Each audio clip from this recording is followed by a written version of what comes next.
Welcome to the Creative Penn podcast. I'm Joanna Penn, thriller author and creative entrepreneur, bringing you interviews, inspiration and information on writing craft and creative business. You can find the episode show notes, your free author blueprint and lots more at thecreativepenn.com, and that's pen with a double N. And here's the show. Hello creatives, I'm Joanna Penn, and this is episode number 826 of the podcast, and it is Saturday the 30th of August 2025 as I record this. In today's show, I'm sharing a discussion between me and my friend Orna Ross, who is also a poet, historical and literary fiction author, as well as author of non-fiction and the founder of the Alliance of Independent Authors, ALLI. We talk about writing poetry and also writing short stories, the craft side of it, as well as the challenges of the business elements and why we love writing in these different forms. So that's coming up in the interview section. In writing and publishing things, Jane Friedman, in her newsletter, The Bottom Line, shared this week how she thinks publishing has changed over the last decade since 2015. And she has made this article free on her website, janefriedman.com, so you can read it all. Link in the show notes. She says, audiobooks have become a key sales channel, reporting that audiobook sales surpassed ebook sales in a report from the Association of American Publishers in 2024. So I will add that yes, true, but the audiobook landscape itself has also shifted incredibly in the last decade. So Audible was really dominant back then, and now it is a completely fragmented audio landscape, with Spotify, the main challenger, also YouTube, also direct sales, which are completely unmeasured by anything. So we don't know how big a deal that is. And it has also shifted from individual audiobook sales to subscription models as a major consumption method. And in fact, for me personally, I listen now mostly on Spotify to audiobooks, and I mainly non-fiction, and I will choose the chapters rather than listening to whole books, and I actually love that. And in the last year, we've also had a move from primarily human narrators to at least a mix of AI narrated books plus human narrators for other ones. And I fully expect this to speed up, since the vast majority of books are not in audio format, and the only way for every book to be in audio is a widespread adoption of AI narration, especially for translations and books in languages other than English. The English language has the most developed audiobook narration, ecosystem. Many countries and languages don't have audiobook narrators and studios and all of that. So moving sort of that leapfrog idea into various dialects, because people want audiobooks in their language. They also might want it in their accent. So the only way for every book to be in audio is really a sort of widespread adoption. In my own business, over the last decade, audiobooks remain a major income stream, primarily, and the ones that sell the best are my human, self-narrated, non-fiction books, so my Joanna Penn books. And that makes sense because this, as Joanna Penn, this is my main marketing channel, and I have human narrated all of those, so the costs are very low.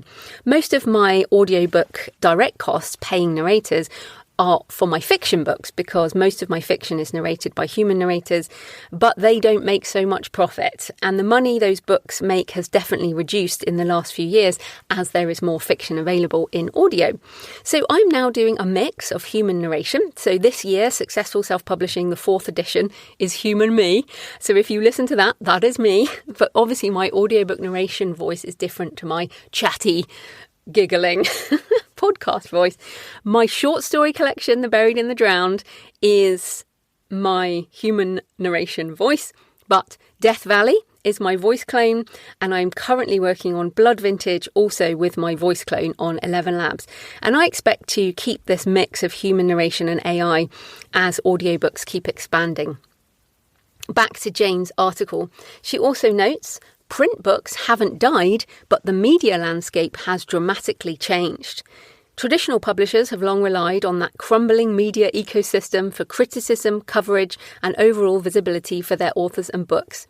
Even the remaining outlets for book reviews, such as the New York Times, have openly said that a review in their pages doesn't move copies like it once did. So what are publishers and authors doing instead? Attention has turned to niche communities, influencers across all types of media, and social media platforms, especially TikTok, for now. Publishers have also been steadily investing in direct-to-consumer efforts by building their email newsletter lists and e-commerce operations. So yes, this is nothing new for indies because indies have never I would probably say indies have never got a review in the New York Times, for example, and let alone, and if there was, maybe it was an outlier, sort of compared to the things we have always done, which is things like email marketing and social media and ads and all that. But the fact is, traditional publishing is encroaching more and more into our areas of marketing. This happened with BookBub a few years ago. When it started, it was really indie only, and then traditional publishing discovered it and the prices went up. And the same thing happened with paid ads on Amazon and Meta. Price per click has gone up in many cases, especially in areas that traditional publishing spend the money on. So mainstream thrillers is a good example. With influencer marketing, with podcasts, we all get so many pictures from Penguin Random House as well as individual indie authors, for example.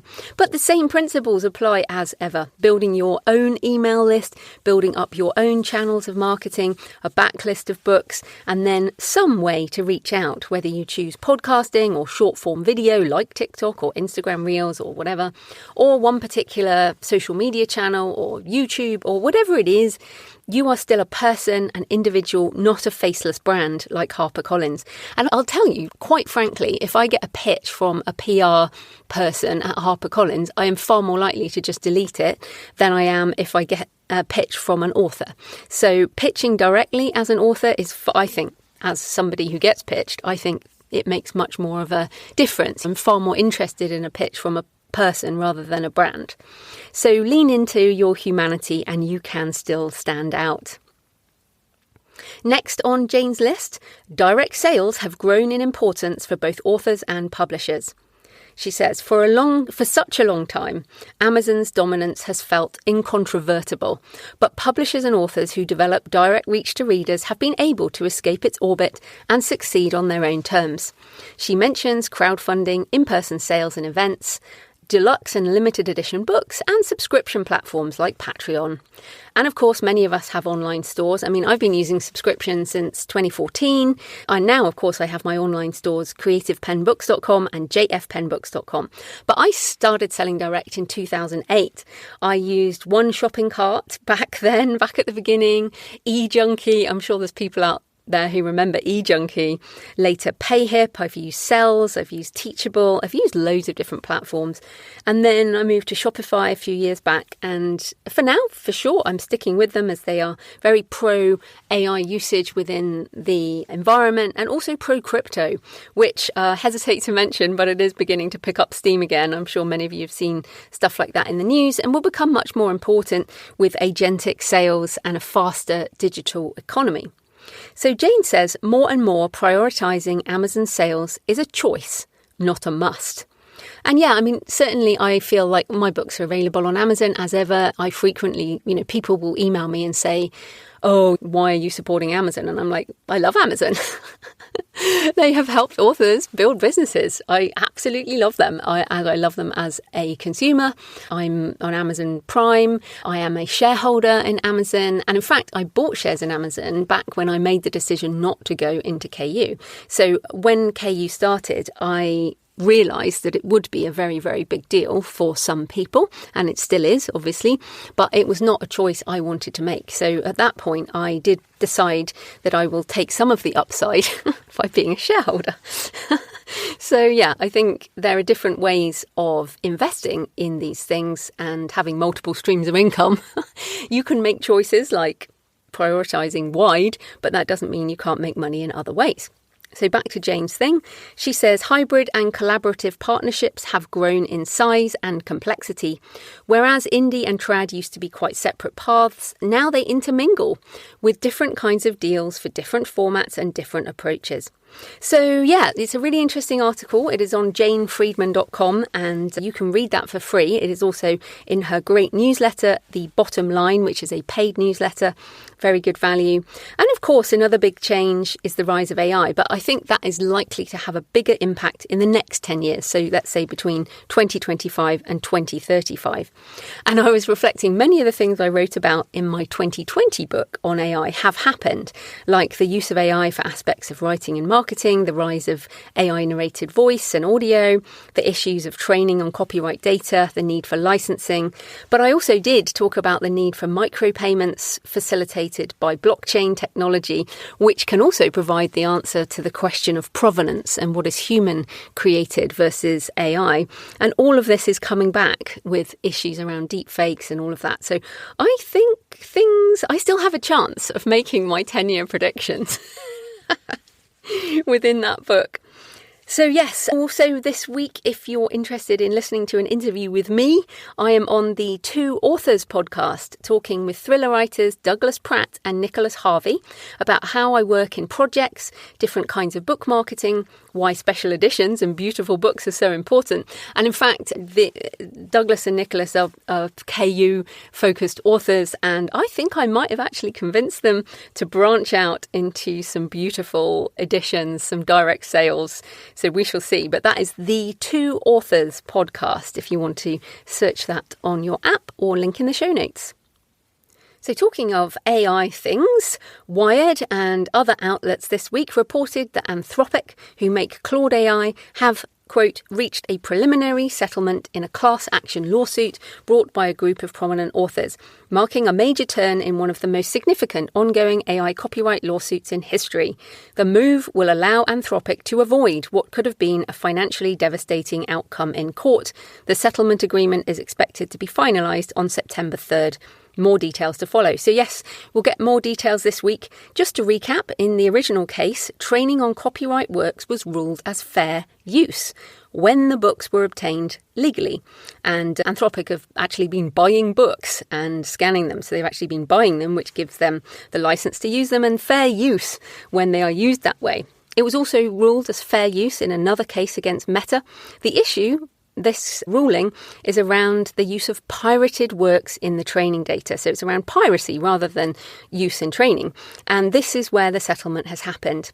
Now, there are other open cases, but I suspect they will end in the same way. I always said this, there will be payments, settlements, and ongoing licensing.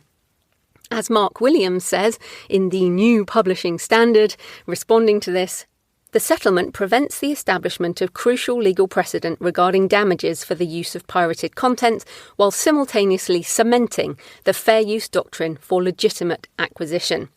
Yes, I think this is a pretty big deal. We will have the details this week, but yeah, I mean, we're going to have fair use going forward. And in fact, if you go back to the interview with Alicia Wright, which was in January this year, this is what Alicia said. This is going to happen.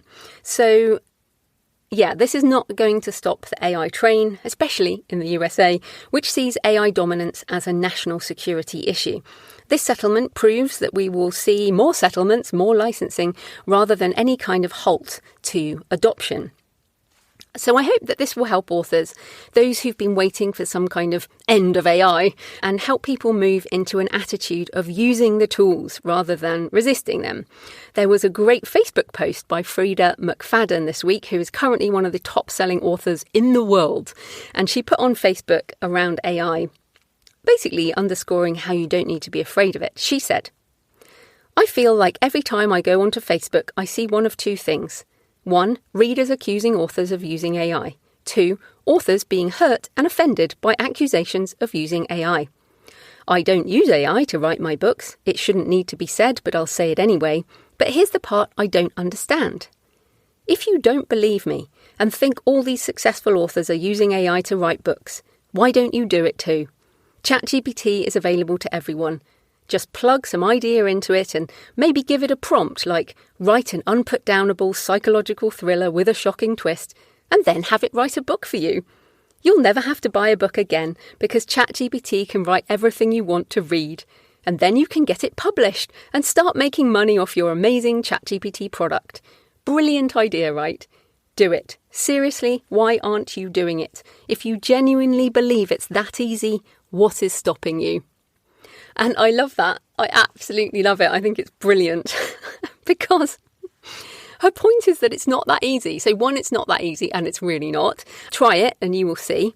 Using AI tools takes skill, and the better you are at your craft, the better you're going to be at using the tools. And the better you are at your craft, the stronger your voice, the more you have your own ideas and opinions and the way you want it done. And most authors are not using it for published words anyway. They're using it, including me, using it for marketing, yes, for drafting and outlining and lots of other use cases, but yes, not for finished published words. And so it made me laugh, Frida's comments, because yeah, everyone who's accusing anyone of using stuff, like, just stop it already. It doesn't matter. And the fact that even if you are generating a book a day with ChatGPT or Claude or whatever, that's not a business model. Even if AI could write the best book ever, one a day, you still have to market it. And this is where we all have a challenge. So yeah, I hope that all of this is just going to normalise usage of technology, a bit like we all use the internet. You know, who has a go at anyone for using the internet these days? And AI is sort of as big a word as internet. It encompasses so many possibilities. So yes, there's also a meme going around at the moment I think is quite good. 10,000 prompts is the new 10,000 hours, originally said by Reid Hoffman, co-founder of LinkedIn. Using AI tools is a skill, just like any other, and it takes time to get the best out of them. And it's about mastery, getting used to the tools rather than being afraid of them. I am definitely way more than 10,000 prompts. At this point, I've been using AI almost, I guess, 2016, I really started looking at this and got into it very early.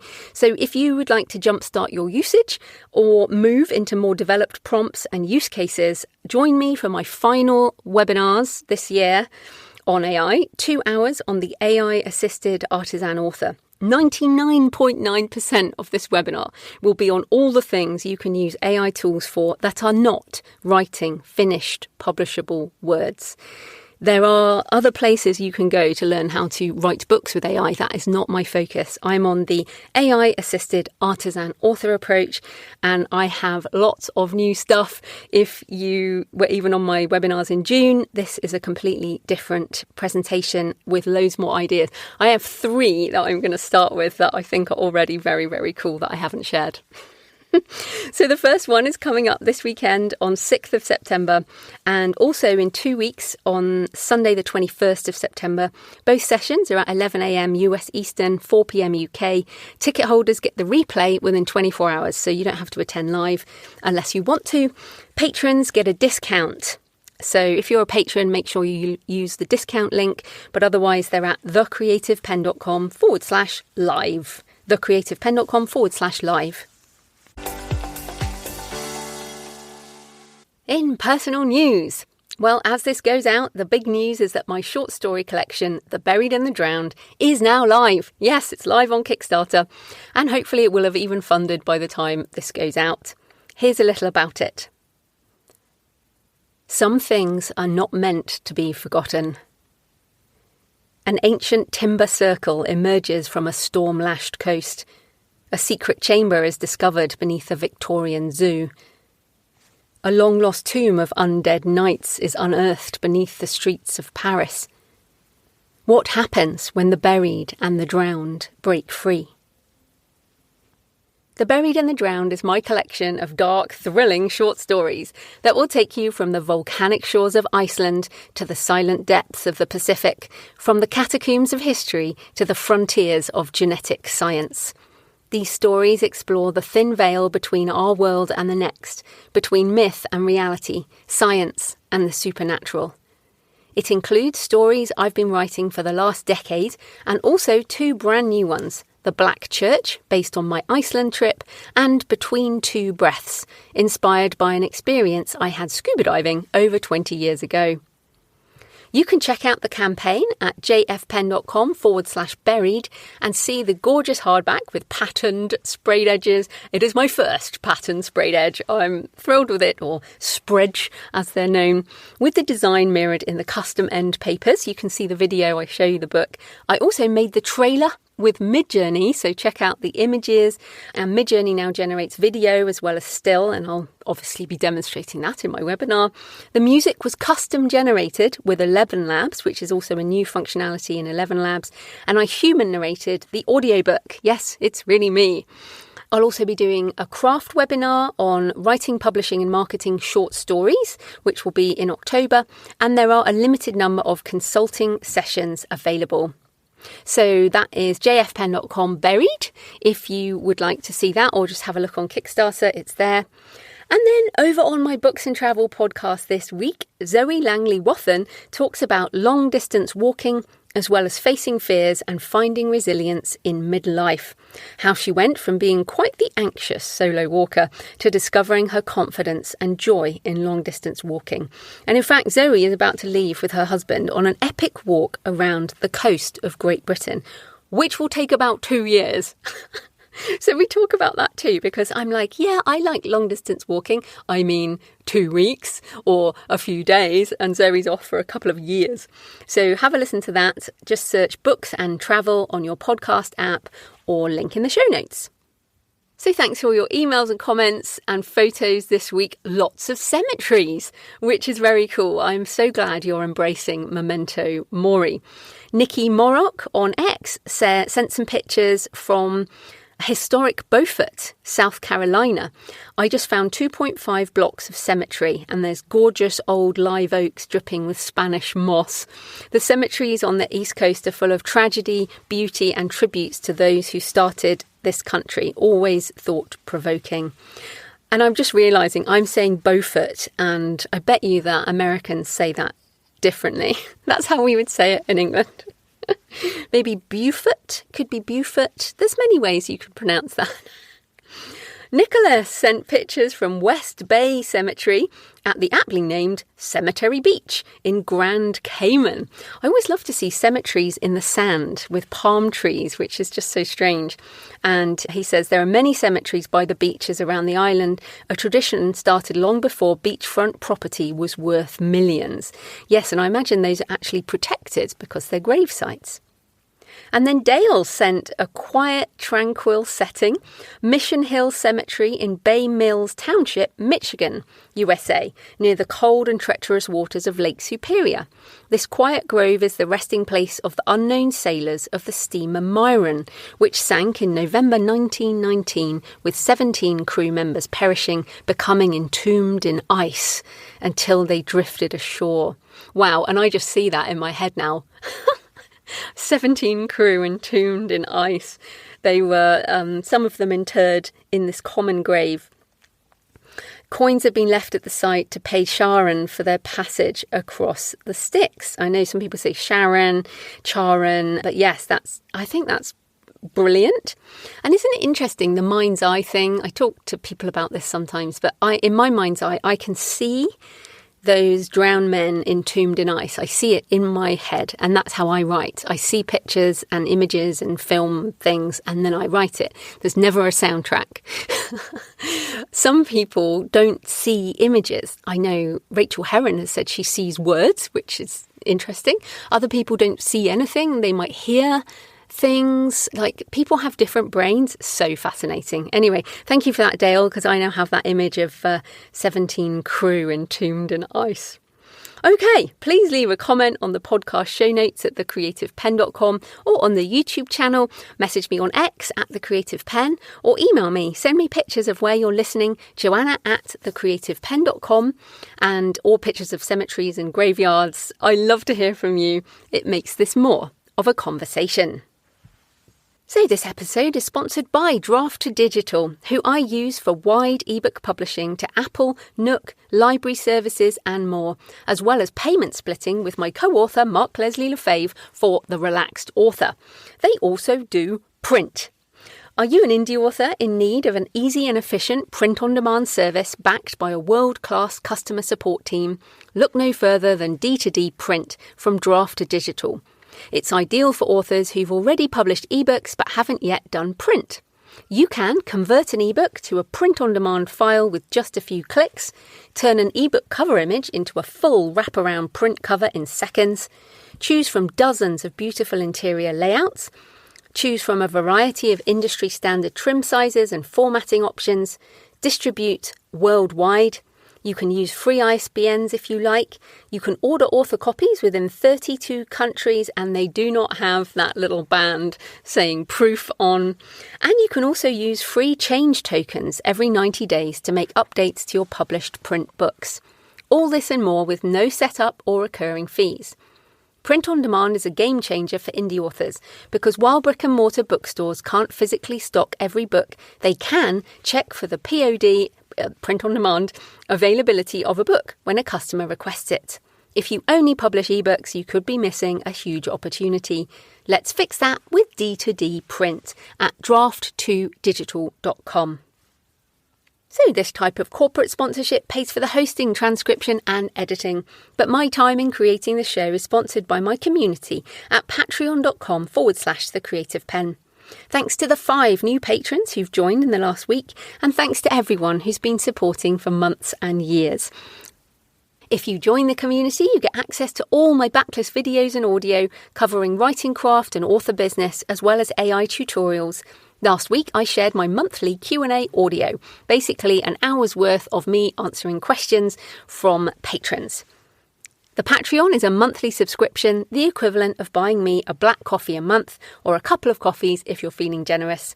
So if you get value from the show and you want more, come on over and join us at patreon.com, patreon.com/The Creative Pen. Right. Let's get into the discussion between me and Orna Ross. It was first broadcast on the Self-Publishing with Ally podcast in July 2025. You can find more of our discussions, because we do them every couple of months. Just search Self-Publishing with Ally on your podcast app. Here's the discussion.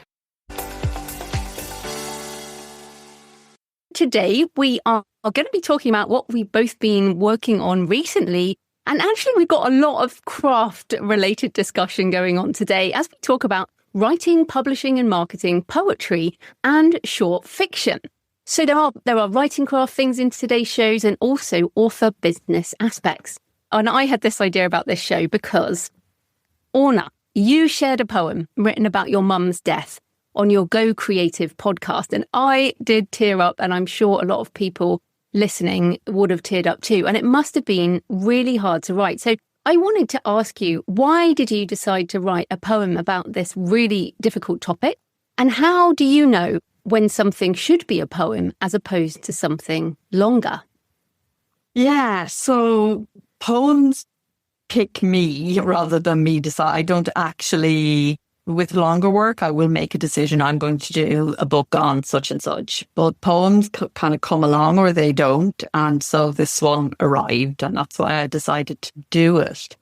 In terms of why I decided to share it, which is a relatively new thing for me to do, and certainly new to do on the Go Create podcast, and something I am going to be doing going forward, share the poetry. I'm challenging myself at the moment to kind of go out there more and share those things. Typically, I would have just share that with my poetry patrons. I wouldn't have gone any further with it. So now I'm trying to just, be more human in the world of AI, as you and I are talk about a lot, that whole double down on being human thing. Well, reading a poem that you've written yourself is probably about as human as it gets. And that's why I decided to write it. Then in terms of how do you know whether something's a poem or something longer, for me, and again, I think it's really personal different for each writer, but for me, lyrical poems are short and just a single flash of feeling and image coming together, sort of concentrated emotion. So if I can sense the whole experience in a just one vivid moment kind of thing, that's a poem for me rather than an essay or a story. So there'll be an image and there'll be a feeling rather than, there may be an idea as well, but the image and the feeling are the main thing. If plots start coming in or characters, memories, side stories, anything like that, then it's a bigger thing, much bigger thing. Usually for me, this is my novels are not small, but one scene, one beat, that's poetry. And you mentioned there about the doubling down on being human. And of course, this poem about the death of your mother, you can't get much more human than a poem about the death of your mother. I mean, AI could generate something, but that is a human experience, right? Yes, 100%. And I believe that, this is a personal belief of mine as a writer. It's one of my sort of writing credo, that the feeling and emotion and experiences that you're having while you're writing a poem that kind of opens you out, that in some way that is conveyed to the reader, who then experiences not exactly the same. They're going to bring their own stuff to it, but they're going to have a sense of that humanity in the poem. I do feel that is something that can't be replicated. Very hard to describe, very hard to explain where it comes from, where you see it in the text, but I believe it's there. But yeah, short stories are similar, no? You've been writing short stories recently, and how do you know when an idea is a short story or a longer story or a novel? Yeah, I mean, I normally have like a story seed, and I guess I have story seeds for novels, and I want to explore that. But usually there has to be some kind of twist. So when I was growing up, I mean, I still read them sometimes, Roald Dahl's Tales of the Unexpected, which I loved. And if people have an idea of Roald Dahl, I know in some ways he's been edited these days, but pretty dark, children's writing as well. But the Tales of the Unexpected are adult short stories. And so I like having this sort of surprising or disturbing or unexpected sense about it. I do feel like you can explore different subgenres a lot more than novels. So my novels tend to be action adventure or straight thriller or supernatural thriller. And then with my short stories, I get into all kinds of different things. So I've got some techno thrillers. I do a lot of archaeology. I like to research a lot, but my short stories do have these sort of themes, and archaeology is certainly one of them. So I think if I don't want to turn it into something bigger, I definitely think every short story could be turned into some kind of novel, but I don't necessarily want to do that. So I just finished a short story. It's called Between Two Breaths, and it stems from an experience I had scuba diving in the Poor Knights Islands in New Zealand almost 25 years ago. And I haven't actually written about it. Funnily enough, I had written a poem back then. I found it. It's dated 2005. So I guess that's 20 years ago. And I'm actually going to put that in the edition in my collection to go with that short story. But it's sort of an experience I had that I wanted to encapsulate in something short that leaves the reader with questions. And actually, as we're talking, I'm wondering if that's the difference, because with my novels, I do, as a reader, I hate a cliffhanger at the end of a novel. I want things to be wrapped up. And thrillers are, even if they're in a series, are usually completely wrapped up. So they're not like fantasy where you might have 7 books and there's cliffhangers on every one. But my short stories, they leave you with a question. And I find that that's really important. A bit like the Roald Dahl stories, you can still be thinking about them later because they haven't necessarily ended. So yeah, I guess that's the difference. And it's interesting because you said that the poem stems from emotion, whereas I feel like the short story, it does start with either a character or a place. So, for example, when I went up to Ely Cathedral, it sort of sparked this idea about the area being drowned and this place called Seahenge, which kind of emerged from the waters, this prehistoric wooden circle. And I was like, I have to write a story about that. So I think that's kind of the difference, the emotion versus a place or a character. I don't know. What do you think? Yeah, I think that speaks to me. Though, of course, you can have character and place in poetry. You have to have it in story and narrative forms. But in poetry, you can have narrative elements as well. Poetry can be everything. And I think it very much depends on what kind of poet you are. Just as, what you said there about your novel are wrapped up and your short stories and have a much more open ending. For another writer, it might be the other way around.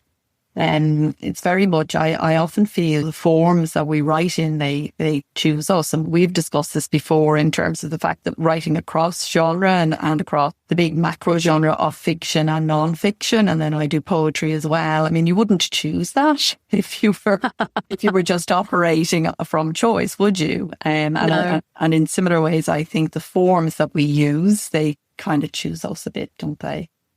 Yeah, and also for me, the short story, I'm a discovery writer, as I've talked about before. I don't necessarily know what the twist is going to be or what ending I will leave with. So although I say that between two breaths, I absolutely knew how it would end. I actually started with the end. And then because that's the experience I had and I wanted to communicate that feeling. Whereas Sea Henge, I didn't know how it was going to end. I just knew that I wanted to have the emergence of this prehistoric circle, and it had this upturned tree in the middle, and in the roots, something was there, like an ancient sacrifice. I love ancient sacrifice, as you know. We'd have Joanna. Yes. So I was like, well, what is it? What could that be? And that question of what could that be, I didn't necessarily know. And that's, it eventually came to it. And I think there's a lot of fun and a lot of fun in the creativity of short stories because it's so much shorter. And actually, I was going to ask you about this. So for me, writing a short story, it is a short process compared to a novel because normally I write between, let's say, 5,000 and 10,000 words. I know the word count. So, it literally just doesn't take so long. It could take a couple of weeks, but it doesn't take forever. Whereas a novel, a lot more words. But how about you? Because I feel like a poem can actually take a lot longer. So tell us about the process for writing a poem. Do you start with loads of words and edit or build up from a line? Like, what is the process?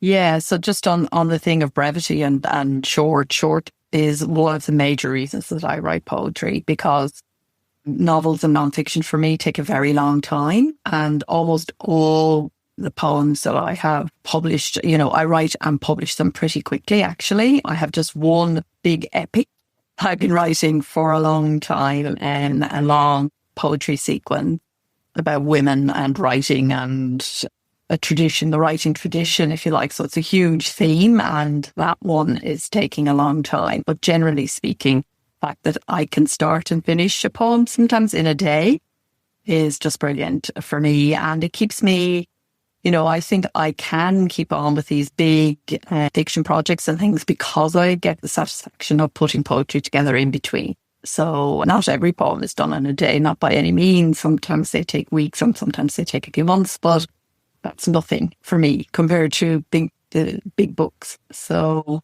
yeah, and in terms of then how I put it together, I only began to really produce poetry consistently when I adopted a technique that I learned from the great W.B. Yeats, who always wrote prose outline first. And it might sound really strange, but I never did that for a long time. And now that I do, it's made such a difference to actually finishing, because before I started to do that, I had, I don't know how many hundreds of unfinished poems. But now that I do the prose outline first, if I start the poem, I finish it. So I free write that summary by hand and kind of listening as I write more than I would if I was writing fiction or non-fiction. And then start reading it aloud. I'll take it for a walk and just begin to kind of recite any lines that are in it. I'm looking for the rhythm and the pulse of it, again, much more than I would be for fiction or non-fiction. And I'll start thinking about form. Should it be free verse? It would be, a sonnet or something else. At the moment, I'm looking at a Tavarimo, lots of trying to do a few poems in that form because I never did it before until recently. And then when I've thought, I kind of realised, okay, that's enough now, thinking and walking and reciting. And then I'll open a new file and then rewrite the whole thing as poem and then edit as much as needed from there. Sometimes it needs lots, sometimes only a little. Sometimes I'll take it for a walk again and again. Sometimes it'll just finish up, as I said, in a day. Not very often, but that does happen. And I know when it's done. I just know. There's a sort of a click and there's nothing else to change, and there's a kind of a silence settles in around the words, and then I know it's finished. Yeah, well, it's really interesting. I think, was it Mary Oliver who said, like, sometimes she'd be out walking and a poem would come towards her and she knew she had to catch it, because if she didn't catch it, it would be gone. Oh, that's the story that Elizabeth Gilbert tells in her TED Talk, isn't it? Is it okay? Black poet. I forget her name now, so it's not at the top of my head. But yeah, it's a brilliant story. She'd run back to the house to write it down and before she missed it. What about your process for stories, short stories? Oh, well, I need to stay on poetry a minute, because you made me, because the poem, and people, I really recommend people go listen to you recite the poem for your mother. What's it called again? It's called The Milky Ways. Yeah, The Milky Ways. And some of those images stick in my mind. But of course, it was layered. It's a very specific moment, but it's layered with a lot of memory and other emotions other than grief, obviously. And so to me, it feels like some poems, and I feel like some of our creative works, whatever they are, poetry, short fiction, non-fiction, whatever, memoir, take a long, long time to come in some way, emerge. I mean, like this short story about the diving at the Poor Knights. I don't know why I didn't write that before, and it just feels like it took a very long time. So even though some of your poems you're writing quite quickly, do you feel like some of them, like the one for your mother, have taken a long time to come out? Yeah. Definitely. You can find yourself writing a poem about an experience that you'd forgotten about, even, and that is really, really a very long time ago. I feel an awful lot of the stuff that turns up in my poetry, image-wise, goes back to childhood. So in that sense, they've taken half a century to get here and come out. And I didn't start writing poetry at all until I was in my 40s. I did as a teen, but I didn't then. And a friend died, and so it just started me again. And I didn't really start writing it seriously until I was in my 50s, really. So I do think poetry, there are so many different kinds of poems. It's a macro genre, which has millions of genres within. But the kind of poems that I write, definitely there's a maturity and a maturing of the ideas and things are necessary to them, I think. Yeah, definitely. Mm-hmm. Well, I've, as you know, turned 50, so maybe I'm coming into my next poetry period. But if people listening, if they want to start writing, because it feels to me very, even though I have written some and I've taken some classes and I do buy and read poetry, but it feels so daunting compared to writing fiction or non-fiction. For me, even memoir, writing a poem just seems so much weightier, I think, because perhaps I mainly read poems that are quite serious, and I love your poem, as I mentioned, and it feels so big. So if people listening, they want to write poems, but they don't really know how to start. You mentioned there a prose outline. So what even is that? Just explain like how someone might start. Yes, so in terms of the prose outline, it would just say what poem is going to contain. So in the poem that you were talking about, literally just a moment standing at the window, looking out at the night sky, while behind me, knowing, my mother is in her bed and I can hear her breath, which is being artificially fed to her, and knowing that we have been told that she doesn't have a long time. So the outline is just the content, what's going to go in there. So it's best done, as I said, with free writing, fast, raw, let it all out, just kind of pour it down onto the page. And what you're looking for then is some words that have energy in that free writing word. Some words in there would have more energy than others. And so you kind of pull them out and start to, if it's a sentence, repeat that sentence in your mind and see what else comes. And you're looking for, for me, what's very important, what makes a poem and why I don't agree that, a lot of poetry that's called poetry, for me, if it doesn't have an image, in it, then it's not really a poem. To me, it has to have emotion and image. And after that, then the best possible words and the best possible order. I forget who said that as a description of good poetry. But yeah, image and emotion to me are the heart of poetry. Otherwise, you might as well write prose. To me, that's what makes a difference. So maybe that's where some people feel the challenge. It's to get the right image to encompass the emotion. Yeah, because of course, some poems have a certain, as you said, like a meter, or they're called a certain type. Like my scuba diving one is a pantoum, so it has a certain rhythm to it and certain lines repeat and all of this kind of thing. And that feels very like overly structured. And then, of course, we've got a lot of Insta poets who it might just be an emotion, or like it might even read like an affirmation. So it feels like there's a lot of freedom in poetry, but you can make it quite structured if you want to, right? If you feel like you need structure, there are structures you can go to. 100%. And then there can be the opposite of that, where the structure, it becomes a complete confinement, and that's not poetry either. So again, if it's playful and you're enjoying it, then it's poetic. But there's nothing poetic about trying to beat yourself into some form that's, your English teacher taught you 30 years ago and you think you should write, or whatever.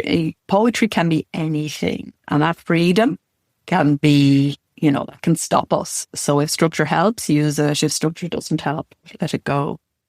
Yes, well, I guess for my short stories, it's the structure of a novel, in that there's a character in a setting, something happens or things happen, and then it ends somehow. I mean, I also feel like some people think that a short story has to be only one character in one setting and only one thing happens. But some of my short stories, so one in particular, de-extinction of the Nephilim. So it was based on, there's a company called Colossal, and they're de-extincting things. So they just did the direwolf, and they want to do the woolly mammoth and all this. And obviously Jurassic Park is the classic de-extinction story. But this one's about the Nephilim, and it has 3 point of view characters: an archaeologist and a geneticist and a maternity nurse. And so it was like, when that came to me, I knew the archaeologist had to find something underground and that would then spark the rest of the story. And I didn't know that the other characters would come in. And that story ended up being, I think it's about 8,000 to 10,000. So it's a bit of a longer one. But I feel like if people feel like it can only be one character and one place and all that can hem you in as well. So I do tend, obviously a short story does have a certain word count. I don't submit to magazines or anything. I just publish them myself. I have been in a few anthologies. I've had a few stories commissioned, but generally I write in Scrivener exactly the same as I write my novels. And then I print it out and hand edit it. There are different scenes, sometimes like mini chapters. So that de-extinction of the Nephilim, it's got like different chapters based on the different characters. And I still use Pro Writing Aid. I still work with my editor, Kristen. She edits my short stories as well. So I have exactly the same process, I guess, for short stories as I do for fiction. And the only difference is, I guess, the length, but also the leaving it with a question. And do you ever put short stories up on your blog or anything? No, but I sell them individually. So they are on all the usual stores. They're on my jfpennbooks.com Shopify store. And we're going to talk in a bit about the first print collection. But I find that actually, I've had people on my podcast, on the Creative Pen podcast, talk about you should always try and license short stories to magazines and anthologies and submit them to competitions first, because the contracts for short stories are some of the best in the business, in that the rights revert usually very quickly, and the contracts are often either for first print rights and they expire quite quickly, or subsequent print rights, and they're usually fine in terms of that people pay per word and all this.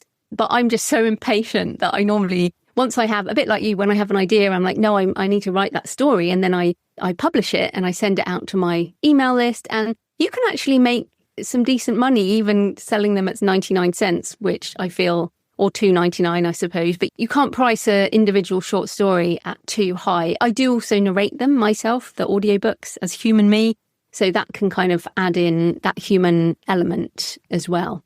And value.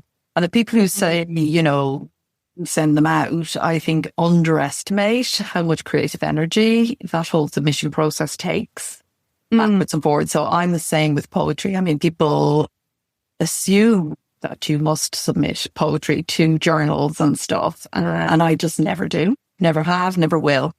It just, and if somebody approaches me, or I might reach out, I'm not saying never, never say never. I might decide I'd like to be in such and such a thing, but I need another reason to do it. So I have contributed to, at the moment, an anthology here in my new hometown of Hastings and St. Leonard's. There's a lovely anthology called Poet Town being put together, and I have fun in there. And also there's Washy Windows, which is a kind of a well-known series of women poets anthology in Ireland. I've got one in that. But generally speaking, I'm not going out there in the whole submission thing because it takes a lot of time and effort and energy to do that. And I'd rather write another poem, actually. So I just put them on my blog, at least 2 a month. The whatever my favourite 2 of the month kind of thing. One is for my patrons only, and kind of my best one of the month. Then when I have enough for a collection, I eventually publish it in book form, but that can take a long time. So I have different poems sitting in different collections that won't be published until there is enough in them. But I am now beginning to bundle and looking at special edition through Kickstarter. That is something I would like to do, probably for this book. And so the poem that you heard me read on the podcast is part of a collection of poems for bereavement, 12 poems to inspire a series, and these are the grief and bereavement ones. So yeah, I'm going to bring a few of those books together and create a special edition through Kickstarter in time for once there's enough. Do you teach writing poetry as part of your Patreon, or do you do classes at all, or is that just not something you're No, I did in the past, not anymore. Again, I'd rather just be doing it. Oh, well, we might have to demand like a stretch goal for your Kickstarter where you will do a special webinar or something for those of us who... That sounds okay. I'd be up for that. Yeah, I think that would be great, because I feel like those of us who buy and read poetry often want to do more poetry. It's just that it feels important to me. It's really funny. Whereas I feel like my short stories, I write them and I'm really happy with them, and they encapsulate this moment, but I don't feel that they're heavy in any way. I don't know. Do you think that people have got the wrong impression of poetry by making it too serious? Yeah, I think that's a bad place to start. It can be anything you want it to be. And I do think that's school, isn't it? Where they sat us down and chopped it up, like they dissected it like it was a rabbit in science class or something. And that's not how poems are written, and it's not how they're read when you're reading for pleasure yourself. So I would say just start with the poems you love and just start to write. I mean, you're a very experienced writer, so you can write poetry, no problem. It just depends then on what kind of poetry it is that you want to try, but definitely take away all it's got to be heavy and brilliant and all of that, because that's a stopper for all writing, isn't it? If we feel that way about it. And I know you're exaggerating a bit. Yeah, it can be really playful poetry. And if you look at all the, inverted commas, great poets, once you read deeply into what widely into what they've written, you'll find that they've all written light, playful pieces, poems that aren't very good, really, that don't really quite work, and they have their favourite kind of ways of going on, and all of those, in inverted commas, less than good, poems are part of what actually produces one that does shine for and reach a lot more people. So, yeah, playful, I think is the key word when it comes to writing poetry. Tell us about this collection that you're bringing together. Have you had challenges? It's certainly a challenge. Like, first of all, I do think that I thought a bit like maybe how I feel about poetry, which is maybe I'm not worthy. And I'm not really exaggerating. I do feel like because I studied English literature and I can be too serious about all these things. I feel like Roald Dahl's Tales of the Unexpected, it's like a canon work in my mind. And to do a short story collection, in the sort of literary world, doing a short story collection published by a traditional publishing house is a really big deal because, let's face it, they don't make a ton of money. Any money, generally. Any money. Yeah. So they're for super fans. Short story collections are for super fans, which means an author can do really well with them, but publishers don't tend to do so well with them. Yeah, so it does mean that the famous short story collections are sort of by big name authors. So I feel like that was the first challenge was, I couldn't do that. And then I was like, no, I really want to have my own collection in print because it's easy enough to do a short ebook and a short audiobook digitally, but none of these are in print. I do have a trilogy, which is in print, which is 1,000 Fiendish Angels, which is 3 short stories inspired by Dante's Inferno. So that is in print, but the rest of them are not. And so I really wanted to do that.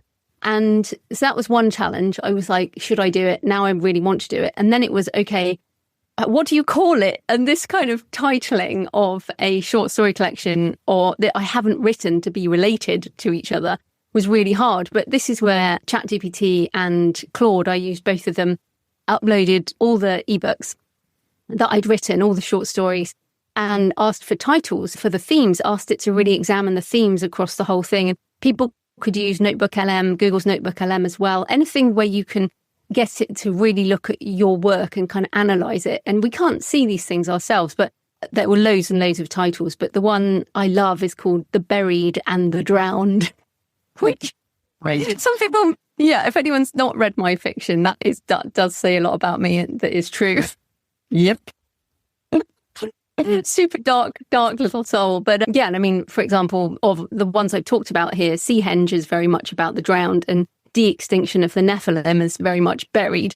And it's the sort of dangers of messing with what has been buried for so long and what has been drowned will be drowned again and all that kind of thing. So the sort of coming up with the title, but it's one of these occasions where I think AI tools can really help. And I love the title. And then I asked it, okay, well, I need a cover image. So let's brainstorm that. And I've worked with Jane Dixon Smith, who's been my cover designer for more than a decade now. And so we've got that going. I'm writing a couple of extra stories, which I won't publish separately. So people who have already read the other stories hopefully will want it because there'll be 2 exclusives. One of which will be that Between Two Breaths and a story called The Black Church, which is where I spent my 50th birthday. I woke up next to the Black Church in Iceland. So writing that, my editor, Kristen, is going to read the whole collection because another challenge is what order do you put these in?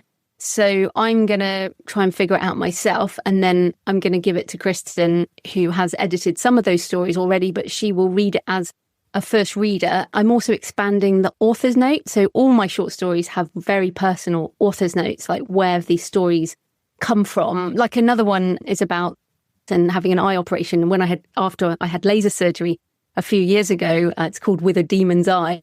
But it's things like that. I've written these sort of super personal author's notes, which again, coming back to the being human in an age of AI, I feel like that's so important. And putting in the special edition, I'm going to put like that poem I mentioned, which is really about my divorce and my first marriage, and also photos. There's even a really old photo of me scuba diving during that time, back in the days when there wasn't digital cameras and stuff. So I want to make this collection, as you say, it is for super fans. And I'm going to have a really low number on my Kickstarter, but it feels personally very important as part of my 50th year to do something that means so much. But boy, I definitely feel it's been a challenge. That's great. It sounds fantastic. When do you think it'll all come together? Do you have a date for the Kickstarter yet? Yeah, I'm aiming for 1st of September. We're recording this in July. So if people are interested, it is up, jfpen.com/buried. Like the buried and the drowned. So jfpen.com/buried. And yeah, I think it will. I've bought a lot of short story collections off Kickstarter for people I don't know. And I do actually think Kickstarter is a great place for short story collections. I think there is an audience there who are looking for them. And if you've bought one before, other ones come up in your recommendation algorithm. So I'm kind of hoping that maybe some new people will find them. Because again, people who read poetry, people who, as well as other things. But it's like if you like short stories, then maybe you find other ones about authors. But yeah, I mean, well, what about your collection? Because you actually have quite a lot of poetry collections. So tell us about the process for that. Yeah, it takes a while, as I said earlier, because I never sit down and say, right, now I'm going to create a collection, or create a poetry book, apart from that epic one that's going to be one big long poem. So I have to wait until there are more than enough on a linked theme. So I have ideas about what that might look like, and I have pinboards on the studio wall, and so I'll be looking for thematic overlaps between different poems or recurring symbols or something like that. And then when they feel like they go together, I have a sense almost like I'm writing a musical piece with them, and of a rise and fall kind of thing. I like to feel that the reader will go in and begin to gather together kind of what I'm saying, and then move more deeply into it, and then kind of ascend out of it. So I usually break them into sections as well. And I have never really, on publishing and the business side for a long time, I didn't really think about poetry in that way. So I put stuff out there, but I didn't go out doing ad campaigns or anything like that with poetry. So I've been quite unbusinesslike around it really, and perfectly happy to do that, and to see them as something that I write, and people who know me, or as you say, who like reading poetry, can find them. But then I did start to put together this new, most recent series, which is 12 Poems to Inspire. And this is a bit more commercial because they're written around a particular occasion or event. So have 12 about Christmas or that end of year time, new beginning, for Mother's Day, 12 poems about love for Valentine's Day, that kind of thing. And so these are the ones that I'm going to now begin to bundle together, and I'll do a Kickstarter and putting together 3 of them, I think, into a collection called Poetry of Light. And then I am going to start, when the season comes around, actually actively promoting them. And so I think these are my most commercial poems, if you like, and the ones that are most likely it's worth treating them in that way. So just on the number there. So you said because I've got some of your thin volumes, so those have 12 in. So when you say there's going to be 3 lots, so you're going to have a collection with 36 poems in, or how do people know when it's enough to do something like a printed edition? Yeah, it's interesting, isn't it? So yeah, in this case, yes, I specifically decided these short books, they were to really be almost like an expensive gift card in a situation where you buy somebody a sympathy card.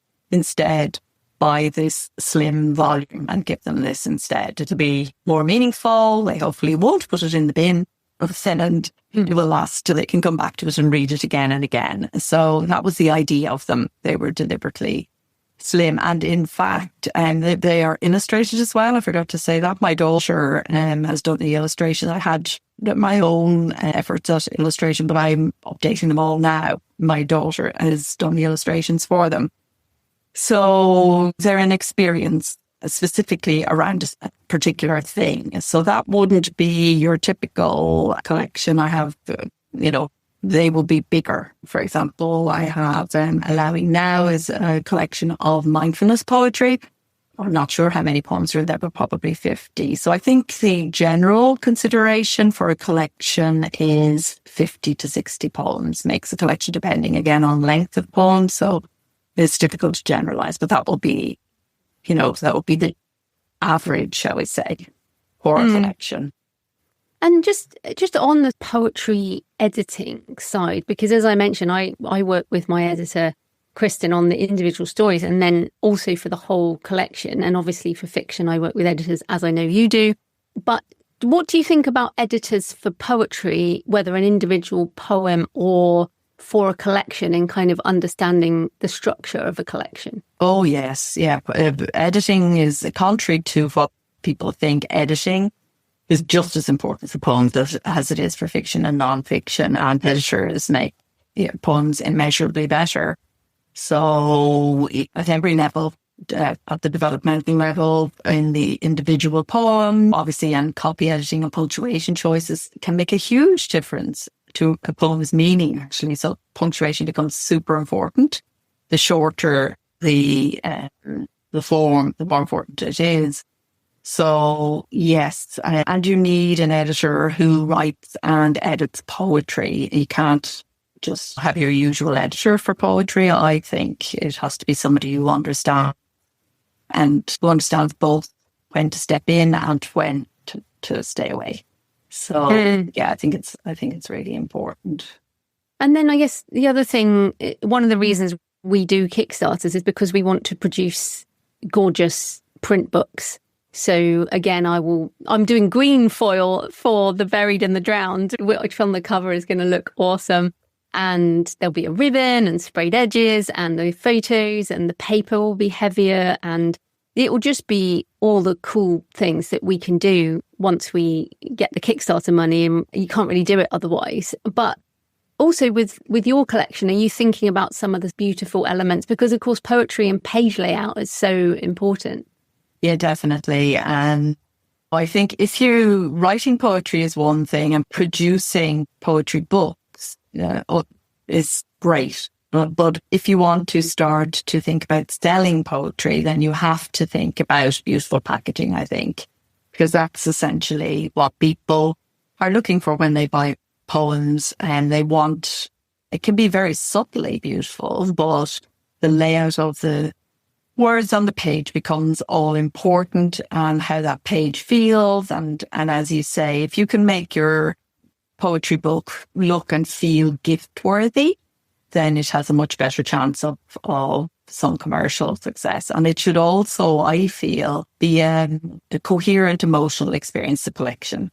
So rather than, here's the first 20 poems I ever wrote, all put together, there needs to be some sense of it working together as a whole, as a collection, and the editor can help with that as well. And I mean, I have had, as I come to, as I begin to bring a collection together, I would then realize I need more poetry for this collection, and I will start to write specifically to finish off that collection. That is definitely something that happens. And then the other thing for the Kickstarter, and in fact in general, I mentioned audio and audio narration. Now, you have actually been quite resistant, I think, to publishing audio of you reading. So what are your thoughts? And of course, you read this poem for your mother and the Milky Way poem on your Go Creative podcast, and it was fantastic. So are you moving into doing more audio? Yes, boss. I am. And that's why I'm doing it on the podcast. It's to warm myself up. I am not drawn to doing it, but you and a few other people have said, and I can see myself how it, I would think always becoming an essential now to, as part of that human thing that we were talking about, to read yourself. So yes, I am. I'm going to do. Now, I do have a little short sampler of my poems out there in audio form, but I did that a very long time ago. 10, I think.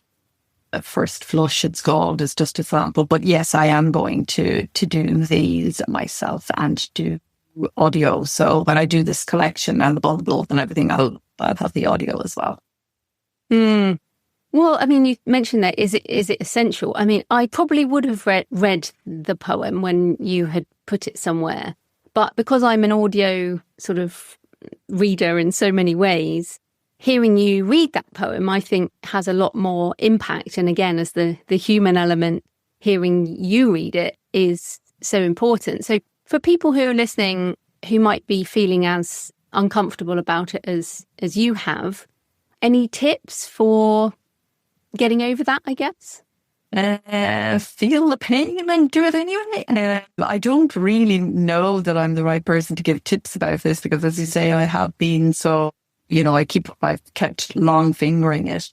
I just think, for me, not listening back is kind of key. So getting it off to the producer, and I don't want to do my own production, for example. So yeah, I don't. But I'll go through the experience maybe, and then I'll share the tips at the far side. How's that? Yeah, I think that's good. And I mean, again, talking about the Kickstarter, which I think is a great way to do the poetry collection and the short story collection, is that a lot of people buy audio through Kickstarter. It is one of the best ways to sell audio direct. So, for example, I'd be very interested in buying the beautiful hardback, if you're going to do one, and plus the audio as an add-on. That's how I would want your poetry, would be those two editions, so that I would have the nice print book on my shelf, like I've got your Secret Rose beautiful edition on my shelf. And I would prefer to listen than I would to read. So I don't know. I mean, that's how I feel as a consumer. And what I see on my Kickstarters with fiction and non-fiction so far is that people want the bundle with the audio. So even the print book with the ebook and the audiobook as the bundle that they buy. I don't know. Is that something you'll offer? Yes. And I do think that's a great offer for poetry in particular, actually, and short form. For, we're talking about short stories as well. I think having that combination is a really good thing for short form. And then I guess before we finish up, we should, because we also talk about business, and I guess the Kickstarter side is business, but marketing. I mean, what do you think about marketing for poetry? I mean, I guess doing the audio is one way, and you can put those out. What else do you see poets doing for marketing? Well, short form video is huge for poets. And if you can do that well, I'm not going to ever do that, but if you can do that well, that is probably the easiest, best way. And of course, in doing your video, that you can then harvest your audio for your audio book. So you're both producing and marketing at the same time, which is my favorite form of marketing, content marketing. And you don't have to show your face necessarily if you don't, but you can still produce videos. So I see some poets doing, stock footage or AI illustration, or indeed if they're in that way inclined, their own illustrations and music, and putting it all together as a beautiful sort of piece. And that obviously is almost a form in itself. And film poetry is actually an emerging genre, and there's some beautiful and admiring examples out there if people are attracted to that. But obviously that's very time consuming. So it's much more than just a way of marketing your poetry. But it's video in poetry, like in every other aspect of publishing, is definitely big right now. I think the main thing for poets is to get the poetry out on Substack, on social, on a blog. And I think your email list is super important. It's always important for everybody. But you are depending on that relationship with your readers in a big way as a poet, I think. And what else is important? Yeah, I think one thing that I would say to people is don't target general poetry magazines or bloggers, or worse again, general book bloggers. And people forget that poetry is a macro genre like fiction and non-fiction. It divides up into genres. So there's no point in sending your inspirational poems to the Dark Goth collection. It's not going to work. So you have to research your comparable poets like you would with fiction or non-fiction.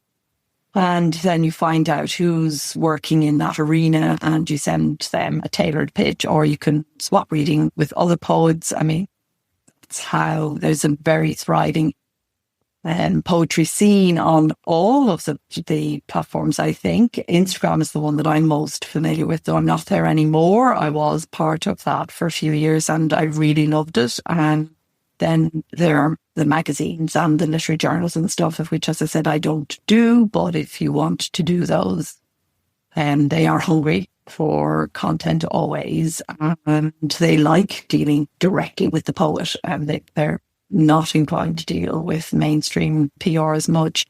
And then I think the other big thing is to build a reader team who will go out and do your early reviews, but also share their favourite lines and talk a bit about the poem. I think that's really important. And I would say don't do ads or any direct promotion until you've seen something work. You know, if you have a reading you do on TikTok or whatever and it goes down well, that's the point at which to invest. But it would be very easy to waste a lot of money and get absolutely nowhere. Yeah. Yeah, and I think for me, a lot of the short story ideas and the poems, we're not looking at the massive spike on launch. Like, I'm not expecting to do a 6-figure Kickstarter on a short story collection. You know, I will probably have my lowest goal of any of my Kickstarters. But the point is that over the years, these sell. So people buy my short stories every day. You know, some of them I wrote a decade ago. Same with your poems, right? They don't age, these things. They really don't. So I feel like we launch them. We do the Kickstarter, which is a short launch, only a couple of weeks in the end. But the point is that we will keep writing and people will find them over time. So I feel that might take the pressure off some people. Is, look, just think about this as primarily poetry and short stories are creative things. I mean, you could say all books are creative, but these are very creative. You know, there are very few people who aim to make tons of money with these types of writing.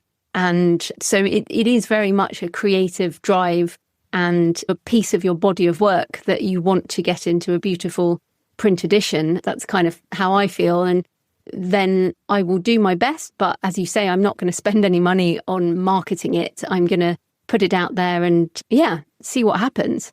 Exactly. And I think it is important for us to understand a bit about what is commercial, what is creative in our work when when you're building up a body of work. You don't have to give the same marketing treatment to everything you produce. You can go out knowing that you're doing it largely for yourself and for the super fans who kind of like everything you do, or for people who particularly like a particular thing. And there is absolutely no shame in the opposite, in aiming small sometimes and keep the big guns for the things that are most likely to succeed with a wider audience.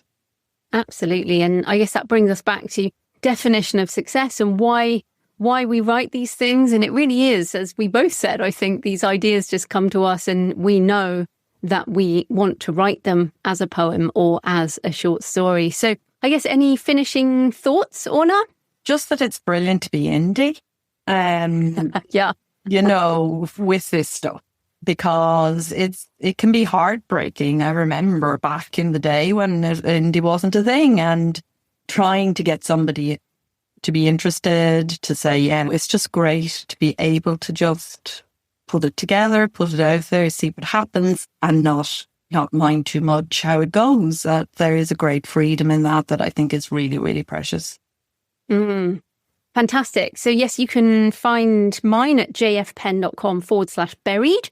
And if people want to find your collection, Orna? ornaross.com/nightlight.